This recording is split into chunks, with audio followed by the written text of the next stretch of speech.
৭১ দিয়ে কি পরিমাণ এখানে বিজনেস কার্ড খেলা হয়েছে, কিভাবে করে এখানে পার্শ্ববর্তী রাষ্ট্রের প্রক্সি গেম খেলা হয়েছে। এবং এই রাষ্ট্রের সবচেয়ে বড় সমস্যাটা হচ্ছে আমাদের পার্শ্ববর্তী রাষ্ট্র।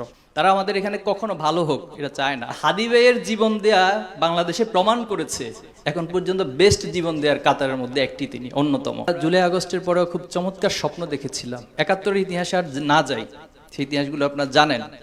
৭১ দিয়ে কি পরিমাণ এখানে বিজনেস কার্ড খেলা হয়েছে, ৭১-এর নামে কিভাবে মানুষকে হত্যাযোগ্য করা হয়েছে, ৭১-এর নাম দিয়ে কিভাবে করে এখানে পার্শ্ববর্তী রাষ্ট্রের প্রক্সি গেম খেলা হয়েছে। এবং এই রাষ্ট্রের সবচেয়ে বড় সমস্যাটা হচ্ছে আমাদের পার্শ্ববর্তী রাষ্ট্র। তারা আমাদের এখানে কখনো ভালো হোক এটা চায় না। আমাদের মেধাবীর, আমাদের সেক্রেটারি জেনারেল বলেছেন যে আমরা আসলে উদ্যোগ নিচ্ছি না। হ্যাঁ, এটা সত্য। তার চেয়ে মহাসত্য হচ্ছে আমাকে কখনো ভালো কিছু করতে দেয়া হয় না। এখানে যারা রাষ্ট্র পরিচালনা করে, এখানকার শিক্ষার্থীরা ক্রিয়েটিভ একটা পরিবেশ পাবে, তারা এখানকার সমাজের জন্য, রাষ্ট্রের জন্য ভূমিকা রাখবে, এই পরিবেশটা আমাদেরকে দেওয়া হয় না। আপনার হীরক রাজার গল্প পড়েছেন মনে হয়, ঠিক না? তো যারা হচ্ছে রাষ্ট্রের কোনো অন্যায়ের বিরুদ্ধে কথা বলতো, তাদেরকে রাজা একটা মেশিনে প্রবেশ করাই দিত। তো প্রবেশ করানোর মূল থিমটাই ছিল তাদের মস্তিষ্কের যে স্বাভাবিক কার্যক্রম, এটা আর কাজ করতো না। তারা স্বাভাবিক চিন্তাগুলো আর করতে পারতো না, তাদের চিন্তা শক্তিকে নষ্ট করে দেওয়া হতো। আমাদের এই সমাজ ব্যবস্থাটাকেও ঠিক একইভাবে করে তৈরি করা হয়েছে।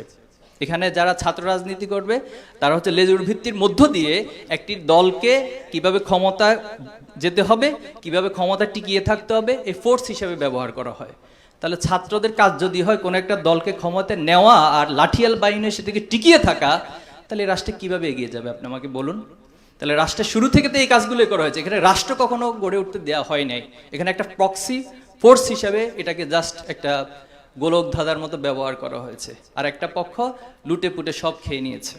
এরপরে আমাদেরকে যে এক ধরনের গোলামিতন্ত্রের মধ্য দিয়ে ব্যবহার করা হয়েছে, আমরা আর ব্যবহৃত হব না। আমরা নিজেরা এখানে দাঁড়িয়ে যাব এবং আমরা সত্য উচ্চারণ করব। এজন্য যদি জীবন দিতে হয়, তো জীবন তো আমার আবু সাইদ ভাই দিয়েছে, জীবন তো আমার হাদি ভাই দিয়েছে না? হাদি ভাই যে জীবন দিয়েছে, আমারও তো একদিন না একদিন তো যেতেই হবে। এরকম কি কেউ আছেন যে না ভাই আমার যেতে হবে না? তাহলে হাদি ভাইয়ের জীবন দেয়া বাংলাদেশে প্রমাণ করেছে এখন পর্যন্ত বেস্ট জীবন দেওয়ার কাতারের মধ্যে একটি তিনি অন্যতম। এবং অতীতের যত জানাজার রেকর্ড ছিল, হাদি ভাইয়ের জানাজার সব রেকর্ড ভঙ্গ করে দিয়েছে। তাহলে কেন এই মানুষটাকে মানুষ এত ভালো কেন বেসেছে? কেন তার প্রতি আবেগ প্রকাশ করেছে সবাই? একটাই কারণ, তিনি বাংলাদেশকে ভালোবেসেছে। এই জমিনটাকে প্রকৃত অর্থে একটা রাষ্ট্র বানাতে চেয়েছেন। এটা কারো গোলামি করার মধ্য দিয়ে একটা ভূখণ্ড হিসেবে ব্যবহার হতে তিনি দেননি। সেই কথাগুলো বারবার বলেছেন।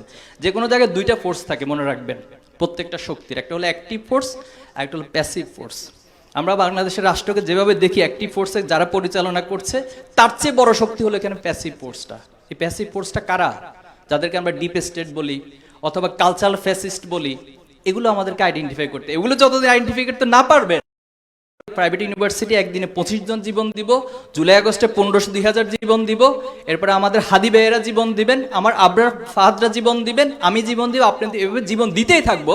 বাট আলটিমেটলি রাষ্ট্র কোনোদিন রাষ্ট্র হবে না।